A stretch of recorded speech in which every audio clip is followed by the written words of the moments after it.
اکبر اپنے حصے کی جائیداد بیچ کر امریکہ چلا گیا اور اسلم کے حصے میں گھر آیا۔ وہ باہر بیٹھ کر جوتے سلائی کر کے بچیوں کی روٹی کمانے لگا۔ اکبر کروڑ پتی بن گیا اور جب پاکستان آیا تو بیوی نے کہا اسلم کا گھر بازار میں ہے، وہ مل جائے تو وہاں فیکٹری لگ سکتی ہے۔ اکبر نے شور مچا دیا کہ میرا حصہ بھی گھر میں ہے۔ جب اسلم نہ مانا تو اس نے جج کو پیسے دے کر گھر چھین لیا اور اسلم کو بچیوں سمیت گھر سے نکال دیا اور وہاں فیکٹری لگا لی۔ جب اگلے دن وہ فیکٹری کا افتتاح کرنے آیا تو اس کے قدموں تلے زمین نکل گئی۔ وہاں پر تو سوچ لے اکبر ایسا موقع بار بار ہاتھ نہیں آئے گا۔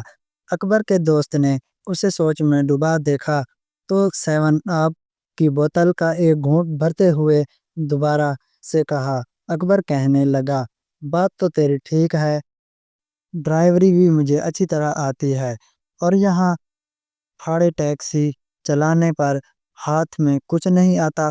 اگر امریکہ میں چانس لگ جائے تو وارے نیارے ہو جائیں گے، لیکن کم بخت اتنے پیسے کہاں سے آئیں گے۔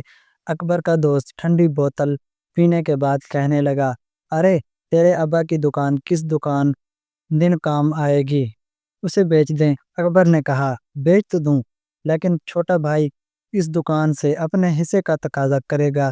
اکبر کا دوست کہنے لگا دیکھ میری بات سن، اس دکان کی قیمت اچھی خاصی ہے کیونکہ وہ مین بازار میں ہے اور مکان کی قیمت بہت کم ہے۔ ایسا کر مکان اسلم کے نام کر دے اور دکان اپنے نام کر لے، ویسے بھی تیرا بھائی سیدھا سا ہے، تیری بات مان لے گا، لیکن دیکھ یہ چانس تجھے بار بار نہیں ملے گا۔ اکبر سوچ میں پڑ گیا تھا۔ جب گھر گیا تو بیوی کے شکوے شکایتیں شروع ہو گئیں۔ کہنے لگی روز ٹیکسی چلاتے ہو اور میرے ہاتھ میں 200 روپے رکھتے ہو، جانتے ہو مہنگائی آسمانوں کو چھو رہی ہے، 200 میں کیا گزارا کر سکتی ہوں۔ اکبر نے جب 200 روپیہ اپنی بیوی کے ہاتھ میں خرچے کے طور پر رکھا تو وہ آج پھر سے جھگڑنے لگی۔ وہ کہنے لگا میں کیا کر سکتا ہوں، صبح 10 بجے ٹیکسی چلانا شروع کرتا ہوں اور رات کے 12 بجے واپس لوٹتا ہوں، پھر 500 روپے مجھے مالک کو دینا پڑتا ہے۔ اس کے علاوہ پیٹرول کا خرچہ، گاڑی کا خرچہ بھی مجھے کرنا پڑتا ہے۔ بس یہ 200-300 روپے ہی روز کا کما سکتا ہوں۔ پیسے درخت پہ تو نہیں لگتے کہ توڑوں گا اور لا کر تمہارے ہاتھ میں رکھ دوں گا، تم ہر روز میرے ساتھ ایک ہی بحث مت کیا کرو۔ وہ کہنے لگی تم سے اچھا تو تمہارا بھائی اسلم ہے جو موچی کا کام کرتا ہے لیکن پھر بھی دن میں اچھے خاصے پیسے کما لیتا ہے۔ وہ کہنے لگا وہ ابا کی جس دکان پر بیٹھتا ہے وہ مین مارکیٹ میں ہے، جانتی ہو آج کے حساب سے اس کی قیمت کتنی ہے۔ اکبر ابھی ابھی وہاں کے اسٹیٹ ایجنسی والوں سے اپنی دکان کی قیمت پوچھ کر آیا تھا، اس لیے دماغ پر بس وہی سوار تھا۔ اس کی بیوی کہنے لگی کتنی ہے؟ کہنے لگا 75 لاکھ۔ یہ سن کر تو اکبر کی بیوی کی آنکھیں پھٹی کی پھٹی رہ گئیں۔ کہنے لگی 75 لاکھ، اتنے زیادہ پیسے ہیں تو دکان رکھی کیوں ہے؟ ارے بیچو اس کو، تم دونوں بھائی کوئی کام کاروبار کر لو۔ وہ کہنے لگا اسلم کو چھوڑو، ارے تمہیں میں بتاتا ہوں کہ میں اس کو بیچ کر کیا کرنا چاہتا ہوں۔ اکبر نے ساری بات اپنی بیوی کے گوش گزار کر دی۔ وہ کہنے لگی تمہارا بھائی بھلا کیوں تمہیں ساری دکان دے گا؟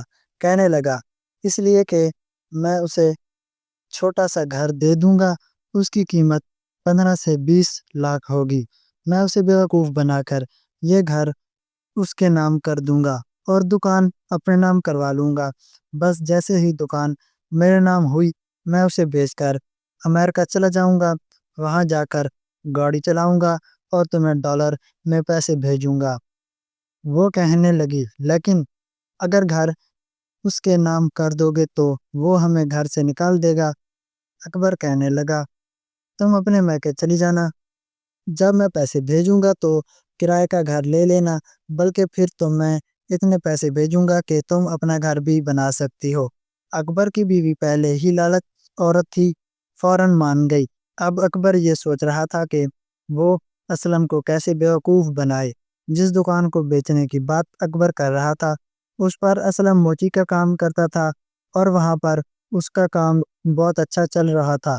اس کے والد کا بھی موچی کا کام ہی تھا۔ چھوٹی سی دکان تھی لیکن مین بازار میں تھی، اس لیے اس کی قیمت بہت زیادہ تھی۔ رات کو جب اسلم تھکا ہارا گھر پہنچا، کھانا کھانے لگا تھا کہ اکبر نے اسے کہا کہ کھانا کھانے کے بعد وہ صحن میں بھی بیٹھے، کیونکہ اکبر نے اس سے بات کرنی ہے۔ اسلم نے کھانا کھایا اور صحن میں بیٹھ گیا۔ تھکا ہارا آیا تھا اور آنکھیں بند نیند سے بھی چور ہو رہی تھیں، لیکن بھائی کی بات کو ٹال نہیں سکتا تھا۔ بات اکبر نے شروع کی، کہنے لگا کہ ابا کی دکان پر تم بیٹھ کر کام کر رہے ہو، لیکن یہ دکان ہم دونوں کی ملکیت ہے اور گھر بھی ہم دونوں کی ملکیت ہے۔ گھر میں تو پھر ہم دونوں کی رہائش ہے، لیکن دکان صرف تم فائدہ اٹھا رہے ہو۔ اسلم کہنے لگا کہ آپ چاہیں تو اس دکان کا آدھا کرایہ مجھ سے لے سکتے ہیں۔ وہ کہنے لگا نہیں، مجھے بہت سارے پیسوں کی ضرورت ہے، اس لیے میں چاہتا ہوں کہ میں اس دکان کو فروخت کر دوں۔ یہ سننا تھا کہ اسلم کچھ پریشان سا ہو گیا، کہنے لگا کہ یہ جہاں میرے بہت سے پرانے گاہک ہیں جو میرے پاس ہی آتے ہیں، اگر آپ یہ دکان بیچ دیں گے تو میرا بہت نقصان ہو جائے گا۔ وہ کہنے لگا کہ میں کیا کر سکتا ہوں، میں بھی تنگی کی زندگی کاٹ کر تنگ آ گیا ہوں، بھاڑے کی ٹیکسی چلاتا ہوں، دن بھر محنت کرنے کے بعد صرف 200-300 ہی آتے ہیں، جس سے نہ جو میرا گزارا ہے اور نہ ہی میرے بیوی بچوں کا۔ کچھ دیر اسلم تو سوچتا رہا، پھر ٹھنڈی آہ بھر کر کہنے لگا کہ ٹھیک ہے بھائی، جیسا آپ مناسب سمجھیں۔ اکبر کہنے لگا کہ میرے پاس ایک اور بھی آئیڈیا ہے، اگر تم وہ کر لو تو تمہیں بھی فائدہ ہو جائے گا۔ اسلم بہت ہی سیدھا سادہ شخص تھا۔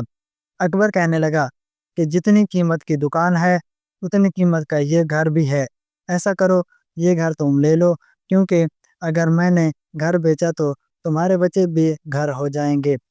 میں نہیں چاہتا کہ بھائی اور اس کے بیوی بچوں کو بے گھر کروں، اس لیے دکان تم مکمل طور پر میری ملکیت میں دے دو، اور اگر گھر تم لے سکتے ہو۔ اسلم کچھ دیر سوچتا رہا اور پھر اکبر کی بات ماننے پر تیار ہو کر اس نے اپنے والد کی دکان اور اپنی ملکیت بھی اکبر کے نام کر دی، لیکن اکبر نے گھر کو مکمل طور پر اسلم کے نام نہیں کیا۔ کہنے لگا یہ دکان تو مجھے بیچنی ہے، اس لیے اسے اپنی ملکیت بنانا بہت ضروری تھا، لیکن گھر پہ تم رہ رہے ہو، میں تمہیں یہ مکان مکمل طور پر تمہاری ملکیت میں کر دوں گا، لیکن ابھی مجھے امریکہ جا کر ٹیکسی چلا کر پیسے کمانے ہیں۔ یہ سن کر اسلم کہنے لگا کہ آپ اتنی دور کیوں جانا چاہتے ہیں، آپ ایک ٹیکسی خرید سکتے ہیں، اس میں کمائیں، لیکن مکمل طور پر آپ کے پاس ہی سارے پیسے ہوں۔ اکبر پر تو امریکہ جانے کا بھوت سوار تھا، کہنے لگا کہ امریکہ ضرور جاؤں گا، کیونکہ مجھے بہت سارا پیسہ کمانا ہے اور اس کے لیے مجھے ٹکٹ اور ویزے کے ساتھ ساتھ پیسہ شو بھی کرنا تھا۔ اسلم ان طریقوں سے ناواقف تھا، لیکن بھائی سے کہنے لگا کہ میں تو یہی مناسب سمجھتا ہوں کہ آپ پاکستان میں رہ کر یہ کام کریں، لیکن اکبر نہیں مانا اور اپنی بیوی کو اس کے میکے بھیج کر خود بیرون ملک چلا گیا۔ وہاں جا کر اسے شروع میں نوکری نہیں ملی، بے حد پریشان تھا۔ بڑی مشکل سے ایک جگہ ڈرائیور کی نوکری ملی، وہ ڈرائیونگ کرنے لگا، لیکن اسے اتنے پیسے نہیں مل رہے تھے جتنی توقع وہ پاکستان سے لے کر آیا تھا۔ بہرحال وہ جو بھی کماتا اپنے گھر دے دیتا، اور اس کی بیوی نے جب دیکھا کہ مہینے کے 70 سے 80 ہزار مجھے آنے لگے ہیں تو اس کی فضول خرچیاں شروع ہو چکی تھیں۔ وہ میکے میں رہتی تھی جہاں پر اس کا بھائی اور والدہ بڑی تنگ زندگی گزار رہے تھے۔ اکبر کی بیوی بھی اپنی 2 بیٹیوں کے ساتھ اپنے میکے میں جا کر رہنے لگی۔ بھائی اور والدہ نے اس لیے بھی اعتراض کی نہیں کیا کہ کیونکہ وہ اکبر کی ساری باتیں بتا چکی تھی اور نہیں بھی پیسے آنے کی امید لگ گئی تھی، لیکن 2 مہینے تو اکبر نے ایک پیسہ بھی نہیں بھیجا۔ یہ دیکھ کر اکبر کی بیوی بے حد پریشان ہو گئی۔ لیکن تیسرے مہینے اس نے اچھی رقم بھیجی تھی۔ سب سے پہلے فریحہ نے اے سی لگوایا۔ چھوٹا سا کمرہ تھا، اسی لیے اے سی لگتے ہی ٹھنڈا ہو جاتا تھا۔ جیسے جیسے اکبر اسے پیسے بھیجتا اس کی عیاشیاں بڑھنے لگی تھیں۔ وہ نہ تو گھر کے خرچے کے لیے پیسے دیتی تھی اور نہ ہی اپنے بھائی کی کوئی مدد کرتی تھی، بلکہ سارا پیسہ یا تو شاپنگ میں اجاڑ دیتی یا پھر اپنی اور اپنے بچوں کی سہولت کے لیے کوئی نہ کوئی چیز خرید لیتی۔ کبھی برانڈڈ کپڑے لے آتی تو سمجھتی تھی کہ شاید اس کی کوئی لاٹری لگ گئی ہے، اب وہ ساری زندگی پیسہ اجاڑتی رہے گی اور اکبر اسے کما کما کر بیچتا رہے گا۔ اکبر نے ایک چھوٹا سا کمرہ لیا تھا جہاں وہ رہتا تھا۔ وہاں بہت سے پاکستانی اور بھی لڑکے رہتے تھے، سب مل کر کرایہ دیتے تھے، اس لیے گزر بسر ہو رہا تھا۔ کھانا بھی وہ لوگ خود ہی بنا لیتے تھے، جیسا بھی بنتا تھا سب کھا کر خدا کا شکر ادا کرتے تھے۔ اکبر کی کوشش تھی کہ وہ زیادہ سے زیادہ پیسہ پاکستان بھیجے تاکہ اس کی بیوی ان پیسوں سے کوئی جگہ خرید کر ایک گھر تعمیر کر لے یا پھر اس کے پیسے کو سیو کرتی جائے۔ لیکن اکبر کی بیوی عیاشیوں میں پڑ چکی تھی، کبھی پیزے منگوا کر کھاتی تو کبھی برگر۔ وہ سمجھتی تھی کہ اکبر ساری زندگی یوں ہی کما کما کر اسے پیسہ بھیجتا رہے گا۔ اکبر جب اپنی بیوی کو فون کرتا تو وہ تنگی کے رونے لگ جاتی، کہتی کہ تم ایک نوکری اور کر لو، ویسے بھی تم جس گھر میں ڈرائیونگ کرتے ہو وہاں پر 6 بجے کے بعد تمہاری چھٹی ہو جاتی ہے، تم گھر میں بیٹھنے کے بجائے اپنا وقت ضائع کیے بغیر کوئی اور نوکری کر لو۔ اکبر کو لگا کہ اس کی بیوی اسے بالکل ٹھیک مشورہ دے رہی ہے۔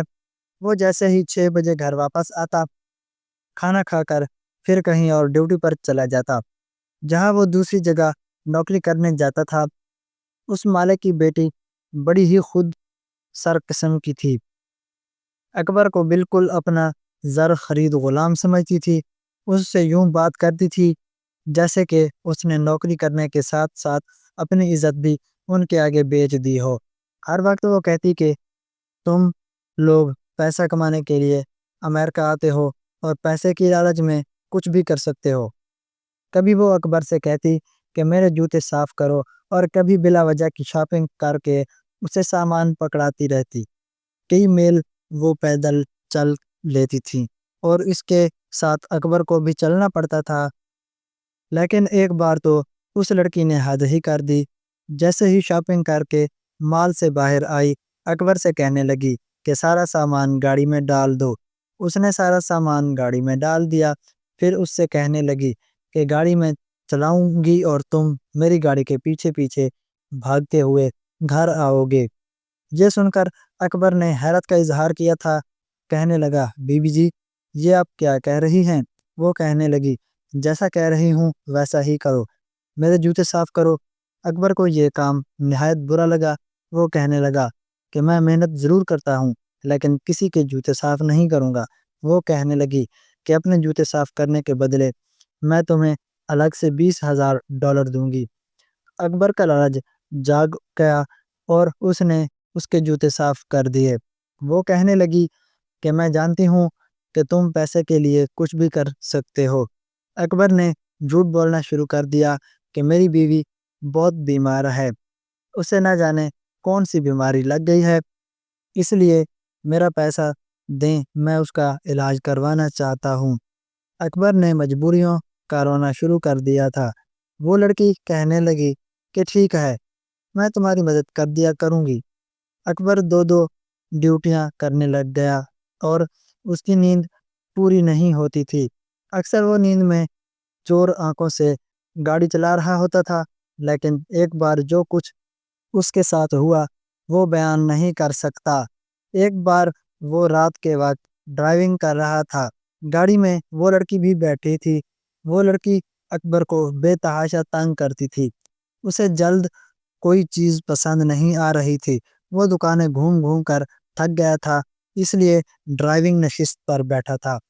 اس نے جلتا ہوا سگریٹ پچھلی نشست پر پھینک دیا، آہستہ آہستہ وہ سگریٹ سلگنے لگا تھا۔ اس لڑکی کو بھی معلوم نہیں تھا کہ گاڑی میں رکھا سگریٹ آہستہ آہستہ گاڑی کو جلانے کی کوشش کر رہا ہے۔ جیسے ہی گاڑی دوبارہ سے سٹارٹ کی گئی، اس وقت تک آگ بھڑکنے لگی تھی۔ یہ دیکھ کر وہ لڑکی بری طرح سے گھبرا گئی۔ اکبر نے اپنی جان پر کھیل کر اس لڑکی کو بچایا تو اس کا باپ اکبر سے بہت خوش ہوا۔ اس نے اکبر کو اپنی فیکٹری میں کام پر رکھ لیا اور اسے اچھی سی تنخواہ دینے لگا۔ جو بھی پیسہ ہوتا اکبر ان پیسوں کو اپنی بیوی کو بھیج دیتا، لیکن اس کی بیوی تو یوں تھی جیسے فرعون بن گئی ہو۔ اپنی دیورانی اور دیور کو بہت باتیں سناتی تھیں، بس دونوں ہاتھوں سے پیسے لٹا رہی تھی، جیسے کہ ہمیشہ اس کا شوہر ہی کماتا رہے گا۔ وہ وہ دکھاتی رہی کہ 5 سال گزر چکے تھے، بیوی نے کچھ بھی جمع نہیں کیا تھا، البتہ اسے عیاشوں کی عادت پڑ گئی تھی۔ اس کی فرمائشیں ختم ہی نہیں ہوتی تھیں۔ دوسری طرف اسلم نے اسی گھر کے باہر اپنے موچی کی دکان کھول لی تھی۔ پہلے تو اس نے کافی تنگی سے گزارا کیا تھا، کیونکہ اس کے سارے گاہک ٹوٹ چکے تھے، کوئی بھی اس کے پاس نہیں آتا تھا۔ وہ بھی بہت پریشان ہو گیا تھا۔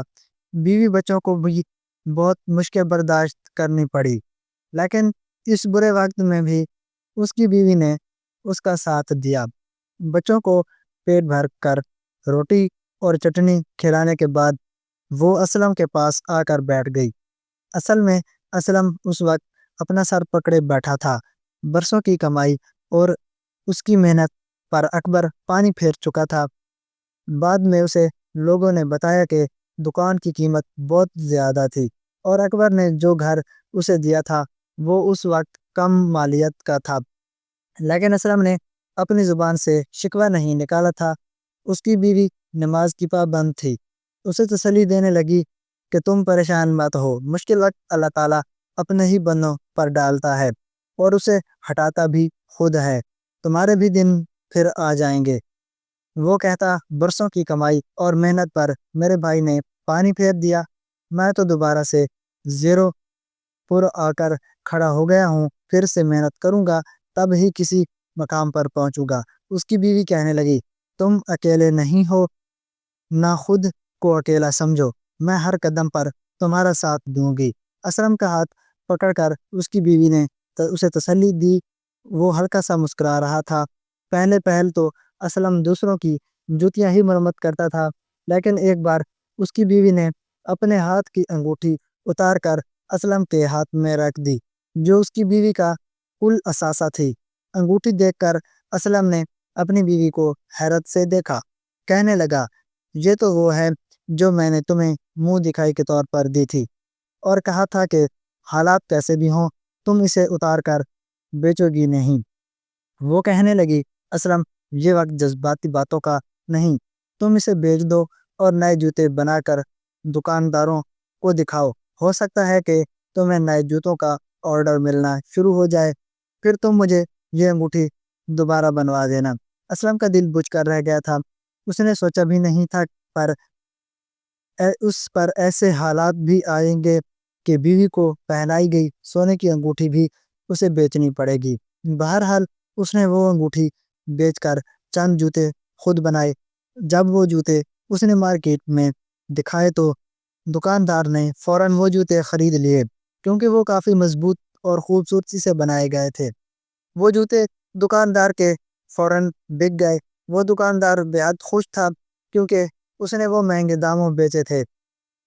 اس کے بعد جب دوبارہ اسلم اس کے پاس جوتے لے کر گیا تو وہ کہنے لگا کہ میں تمہیں جوتوں کا آرڈر دیتا ہوں، تم مجھے وہ سب بنا کر دو۔ اسلم کہنے لگا کہ میرے پاس اتنے پیسے موجود نہیں ہیں۔ اس شخص نے اسے ایڈوانس پیسے دیے۔ اسلم نے بڑی محنت کے ساتھ اسے 100 جوتے بنا کر دیے۔ دکاندار نے جیسے ہی جوتے دکان پر لگائے، عورتوں کو وہ جوتے پسند آنے لگے۔ 3 دنوں میں اس کی ساری جوتیاں بک گئیں، کیونکہ اسلم نہایت محنت اور ایمانداری سے اپنا کام کرتا تھا۔ پھر وہ دکاندار اسے مہینے کے کافی جوتے بنوانے لگا۔ آہستہ آہستہ ان کے دن پھرنے لگے۔ اب تو اس کی بیوی بھی فارغ ہوتی تو اپنے شوہر کے ساتھ مل کر جوتے بنانے میں اس کی مدد کرنے لگتی۔ اسلم نے بھی دن رات نہیں دیکھا، دیر تک کام کرتا رہتا، اور اس کی بیوی اس کے پاس بیٹھ کر اس کی مدد کرتی رہتی۔ دونوں میاں بیوی نے انتھک محنت کی تھی۔ اس کے بعد یہ دن دیکھنے کو ملا تھا کہ انہوں نے اپنے گھر کی مرمت کروائی اور اوپر کے پورشن میں 2 کمرے بنا لیے، جہاں اس نے 2 ملازم لڑکے رکھے تھے جن سے وہ جوتے بنوانے لگے۔ دیکھتے ہی دیکھتے اسلم کے کام کو 4 چاند لگنے لگا تھا۔ اب تو مارکیٹ کے بہت سے دکاندار اس سے جوتے بنوانے لگے تھے۔ برسوں کی کمائی ہوئی محنت دوبارہ سے رنگ لائی۔ دوسری جانب اسلم کا علاقہ اب مہنگا ہونے لگا تھا۔ چھوٹے چھوٹے پسماندہ گھر لوگ بیچ چکے تھے، ان کی جگہ اب بڑے بڑے اور شاندار گھر بن گئے تھے۔ یہی وجہ تھی کہ وہ علاقہ کافی مہنگا ہو چکا تھا۔ اکبر جب 5 سال محنت کرنے کے بعد پاکستان لوٹا تو بیوی کے وہی رونے تھے کہ تم نے مجھے بھیجا ہی کیا تھا جو میں سنبھال کے رکھتی۔ اکبر کہنے لگا کہ میں نے وہاں دن رات اتنی محنت کی، تمہیں 1 لاکھ روپے مہینے کا بھیجتا رہا، اور تم کہتی ہو کہ میں نے تمہیں کچھ بھیجا ہی نہیں۔ وہ کہنے لگی کہ تم دیکھ رہے ہو مہنگائی آسمان کو چھو رہی ہے، تم تو ایسے کہہ رہے ہو جیسے کہ لاکھوں نہیں مجھے کروڑوں بھیجے تھے۔ لاکھوں روپے کا پتہ چلتا ہے کہ کہاں گئے ہیں کہاں نہیں۔ وہ کہنے لگا کہ تم نے سارے کے سارے پیسے خرچ کر دیے ہیں، مجھے لگا تھا کہ تم میرے پیسے سنبھال کے رکھو گی، جب میں یہاں آؤں گا تو اپنا گھر خریدوں گا، لیکن تم نے سب کچھ برباد کر کے رکھ دیا۔ اب میں تمہارے میکے میں نہیں رہ سکتا، اور میں نے اپنے پاس کوئی بھی سیونگ نہیں کی، جو کماتا تھا تمہیں بھیجتا تھا۔ اب بتاؤ کہ میں کیا کروں، خالی ہاتھ ہو کے رہ گیا ہوں۔ اسلم کی بیوی کہنے لگی کہ کیسے خالی ہاتھ ہو گئے؟ اسلم کا گھر اس کے اکیلے کا تھوڑی ہے، ہمارا بھی ہے، اس پر پورا حق ہے۔ یہ سن کر اکبر اپنی بیوی کی شکل دیکھنے لگا، کہنے لگا کہ دکان میں نے لی تھی اور گھر ہم نے اسلم کو دیا تھا، اب میں اس سے کیسے گھر مانگ سکتا ہوں؟ اکبر کی بیوی کہنے لگی تم نے کون سا گھر اس کے نام لگا دیا تھا، اب بھی وہ تم دونوں کے نام پر ہے، اپنے بھائی سے اپنا حصہ لو۔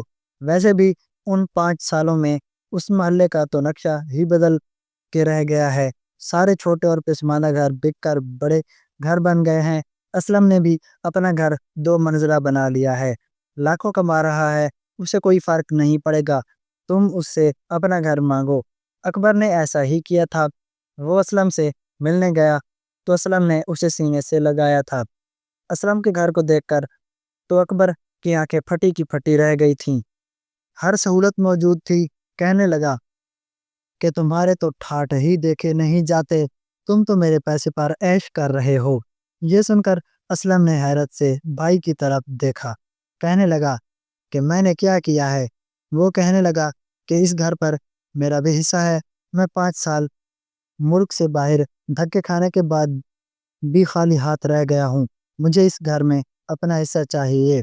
یہ سن کر اسلم کہنے لگا کہ دکان تم نے لی تھی اور یہ گھر مجھے دیا تھا، تم کہتے تھے کہ جب کہو گے تمہارے نام لگا دوں گا، لیکن اکبر اس بات سے مکر گیا، کہنے لگا میں ایسا کیوں کہنے لگا، مجھے ہر حال میں اپنے گھر میں اپنا حصہ چاہیے، اور اگر تم نے مجھے شرافت سے یہ گھر بیچ کر میرے پیسے نہیں دیے تو میں عدالت سے مدد مانگوں گا۔ مجبوراً اسلم کو وہ گھر بیچنا پڑا، لیکن اب اسے فکر نہیں تھی، کیونکہ اب وہ موچی کا کام نہیں کرتا تھا بلکہ جوتے بنا کر مارکیٹ میں بیچتا تھا۔ اکبر نے انہی پیسوں سے فیکٹری بنائی، لیکن جیسے ہی اس فیکٹری کا افتتاح کرنے لگا، فیکٹری کے اندر رپڑے سلنڈر یکدم پھٹ گئے اور پوری فیکٹری جل گئی۔ یہ دیکھ کر اکبر کا یہ حال تھا کہ جیسے پاگل ہو جائے گا، لیکن کیونکہ اس نے دھار پیسے لیے فیکٹری بنوائی تھی کہ جب فیکٹری میں کام چلے گا تو پیسہ واپس کر دے گا، اکبر کا پھر سے دیوالیہ نکل گیا تھا۔ اس کی بیوی پھر سے چھوٹے سے کمرے کے مکان میں آ گئی تھی، لیکن ابھی ابھی اس کی شکوے شکایتیں جاری تھیں۔ اب اکبر کہنے لگا کہ شکر گزار بیوی بھی بہت بڑی نعمت ہوتی ہے۔